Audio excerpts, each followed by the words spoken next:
There's no feeling more intense than starting over. If you deleted your homework the day before it was due, as I have, or if you left your wallet at home and you have to go back after spending an hour in the commute. If you won some money at the casino and then put all your winnings on red but it came up black. If you got your best shirt dry cleaned before a wedding and then immediately dropped food on it. If you won an argument with a friend and then later discovered that they just returned to their original view. Starting over is harder than starting up.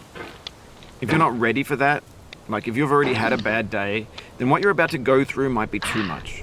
Feel free to go away and come back. I'll be here. Alright, thanks for coming with me on this trip. I'll understand if you have to take a break at any point. Just find a safe place to stop and quit the game. And don't worry, I'll save your progress, always. Even your mistakes. This game is a homage to a free game that came out in 2002, titled Sexy Hiking. The author of that game was Jazzuo, a mysterious Czech designer who was known at the time as the father of B games. And B games are rough assemblages of found objects. Designers slap them together very quickly and freely, and they're often too rough and unfriendly to gain much of a following. They're built more for the joy of building them than as polished products. In a certain way, Sexy Hiking is the perfect embodiment of a B game.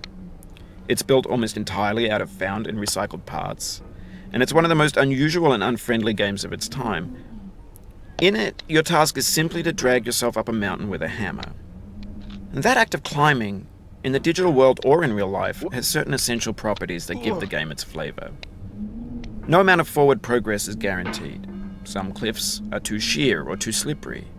And the player is constantly, unremittingly in danger of falling and losing everything. Anyway, when you start Sexy Hiking, you're standing next to this dead tree that blocks the way to the entire rest of the game. It might take you an hour to get over that tree, and a lot of people never got past it. You prod and you poke at it, exploring the limits of your reach and your strength, trying to find a way up and over. And there's a sense of truth in that lack of compromise. Most obstacles in video game worlds are fake. You can be completely confident in your ability to get through them once you have the correct method or the correct equipment or just by spending enough time. In that sense, every pixelated obstacle in Sexy Hiking is real. The obstacles in Sexy Hiking are unyielding, and that makes the game uniquely frustrating. But I'm not sure Jazzuo intended to make a frustrating game. The frustration is just essential to the act of climbing, and it's authentic to the process of building a game about climbing. A funny thing happened to me as I was building this mountain. I'd have an idea for a new obstacle, and I'd build it, test it, and it would usually turn out to be unreasonably hard. But I couldn't bring myself to make it easier. It already felt like my inability to get past the new obstacle was my fault as a player rather than as a builder. Imaginary mountains build themselves from our efforts to climb them, and it's our repeated attempts to reach the summit that turns those mountains into something real. When you're building a video game world, you're building with ideas, and that can be like working with quickset cement. You mold your ideas into a certain shape that can be played with, and in the process of playing with them, they begin to harden and set until they're immutable, like rock. And at that point, you can't change the world. Not without breaking it into pieces and starting fresh with new ideas. For years now, people have been predicting that games would soon be made out of prefabricated objects, bought in a store and assembled into a world.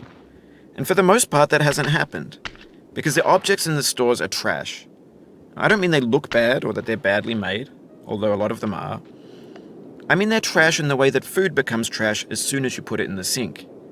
Things are made to be consumed and used in a certain context, and once the moment is gone, they transform into garbage. In the context of technology, those moments pass by in seconds.